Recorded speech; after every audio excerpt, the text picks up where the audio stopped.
Hi everyone and welcome to the first video of 2021. So in this video we are going to discuss 10 easy and free ways to be more sustainable in 2021. Before starting though, I really wanted to wish you all the best of the years for next year. I know that 2020 has been rough in many ways for many of us, so I really hope that the next year will be so much better. So my first suggestion is switching to Ecosia. Now Ecosia is a search engine that works exactly like Google, but the difference is that it is a certified B Corporation, it does run on clean energy, and it uses ad revenues to plant trees all over the world. And these three things combined makes it carbon negative, which is incredibly amazing. So the reason why I put it as the first item on my list is not that they are sponsoring me, I swear, they don't even know who I am, but we do use Google every day, many times per day. So it is an action that is constantly repeated. So even if it's a small action, it can have a huge impact. So switching into a greener alternative will have a great impact. And also this is something that is super easy to install, it's completely free, and it does not make any difference in our life because it works exactly like Google. So it's just switching to a greener alternative on something that we would do anyway. Number two is switching to e-tickets. Now, in case you don't know, tickets are generally unrecyclable because either they have a chip inside or they're plastified or they are made of a special material that is not recyclable. So switching to a digital version and deleting the digital version once you finished using it can be a very good way to reduce your impact. And then again, this is a very small action. Admittedly, it won't have the biggest impact ever, but it is something very small and very easy that we can do for free to reduce our impact. Number three is collecting trash. You can try to get into the habit of collecting some piece of trash every time you go out and about. And if it is something recyclable, then recycle it. And if it is something upcyclable, then you can just clean it thoroughly, boil it and sanitize it, and then you can reuse it. And you would be surprised by how much stuff I found on the street that can actually be reused. I found pens, I found paper clips, I found scrunchies. My absolute favorite scrunchie is actually found on a staircase. So this is also something that can be adapted to the situations that you are in. For example, in my city, I know that they are collecting trash every single day, but I also know that they're not really recycling it properly when it comes to street trash. So I do focus my attention mainly on things that I can recycle or upcycle. While when I'm in the wild, where I know that there are not people cleaning everything every single day, then I do try to collect everything I can. Another thing that it's, I think, very important to say, especially in these moments in time, is that you need to be very, very careful. I do not collect anything that can be dangerous from a medical standpoint. I do not collect tissues, gloves, or masks. And also I am very, very pedantic in washing my hands for a full minute straight every time I can, because I know that I have managed trash. So be careful with that, and everything should be fine. Then we have use cold water. You would be surprised of how much energy water actually takes up in order to be warmed. So if we can reduce the amount of warm water we are using, it's obviously good.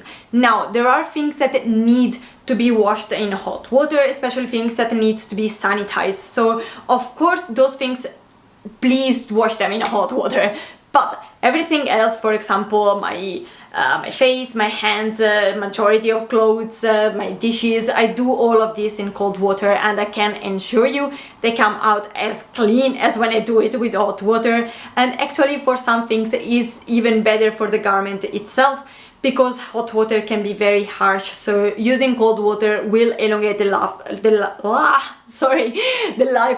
the item. On the same line, try to wash your clothes less. Now, I am absolutely not a proponent of put your jeans into the freezer because in this way it will kill the germs and you can avoid washing them forever and ever. Nope.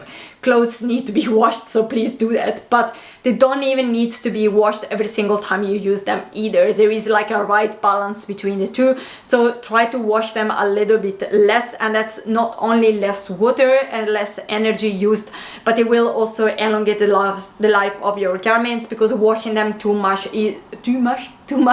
is going to ruin them in the long run. Reduce the amount of items you need. We are used to think that we need very specific items for every single specific needs and situation in our life, because we are pushed in buying as much as we can, possibly more than we actually can. But actually, this is really not the case. In my case, for basically everything from clothing to appliances to tools to cleaning products for me and my house, I do try to go for things that are versatile and that I can use for multiple uses and multiple situations. This won't be possible for everything, but for a lot of things, actually, yes. So in this way, you are reducing the amount of things that you buy and also the amount of things that you own, which also reduce clutter. On the same line, again, try also to reduce the amount of product you use per use. And here I'm referring especially to cleaning products. I've seen a lot of people using tons of cleaning products every single time they have to wash a single dish, because they have the idea that the more you use, the better it cleans. This is absolutely not true. If X amount of product is sufficient to clean and do the job, then more product won't clean more. At the very best, it will be just a waste of product, and at the worst, it can ruin your items. Next point would be try to go second hand before buying something new. Now, second hand is always a better option, because in this way we are using stuff that have already been produced and that have a higher risk of ending up in landfill. While if we buy new, we tend to create a new demand for new things. Also, good for us, secondhand is normally cheaper, but there are actually many ways in which you can find secondhand stuff completely for free. For example, in my case, if it is something that I know that I need for a very specific situation and that I don't need for very long, I would just borrow it or rent it in case. And if it is something that I actually need long term, I would try to either ask friends or family, or I would go into those like swapping groups or Facebook group for free stuff. Another thing that I do that I see as being very impactful is if I see someone throwing away something that for me is still usable, then I just ask for it. It doesn't make any sense, any difference, for them, because it's something they are throwing away. But in this way, I can save something from going to landfill and possibly not buying something new. For example, I did collected old soap dispenser and cleaner bottles that I have been reusing for my own DIY cleaning products. And this has a much bigger impact than just saving one item, because we are showing people that it is possible to reuse things, and they are starting to do that, and maybe they are starting to also say to other people. This leads me to the next point, which is upcycle everything you can. Now, we are used to throw away everything we think we don't need anymore, but actually a lot of things can be reused in different ways if you have just a little bit of imagination. And in doing that, we are extending again the life of these items and possibly reducing the amount of things that we actually have to buy new, which is great not only for the environment but also for our pockets. Number 9 is avoid food waste.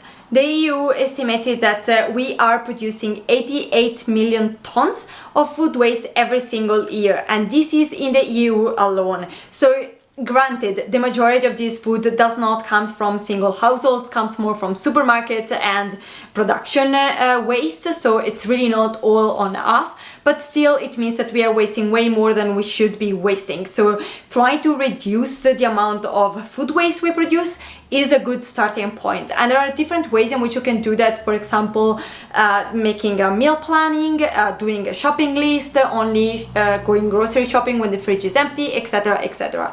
But I am going to do a full video all on how to avoid food waste from grocery shopping to leftovers. So if you're interested in that, consider subscribing to the channel and clicking the notification bell so you will know when this will happen. And last but not least, we have buying whole food. Now, I did intentionally left it for last, And not because this is not important, because again, food is something that we should be able to consume every single day, so it has a large impact. So buying whole food will means buy stuff that are normally less packaged, so you are going to reduce the amount of waste you produce. However, I also know that this largely depends on what is available in your supermarket and what is more or less expensive. So I know that not for everyone this will be a possibility. However, also I know that at least everywhere I lived in Europe, buying whole food is way cheaper than buying pre-cooked meals. So it is better not only for the environment but also for you, and considering that it is normally also healthier, it's a win-win for everyone. So if you are in the position of buying whole food, you should prioritize it towards pre-packaged and pre-cooked stuff. And that was it. This was my list of easy and free way to be more sustainable in 2021. Before concluding, I wanted to say that I am absolutely aware that not everyone will be able to implement every item of this list, because of course a lot of these things depends on our specific situations, where we live, our lifestyle, etc, etc. So there are things on this list that won't be applicable for everyone, and there are things that probably you are doing that are not applicable for me, hence they are not in the list. So of course, take it with a pinch of salt and try to apply it to your own life, but even just being able to implement one or two of these items should be quite enough to already starting having a better impact on the environment. And that's it for today. As always, thank you so much for having watched my video. Please consider subscribing and giving it a thumbs up, and until next time, bye!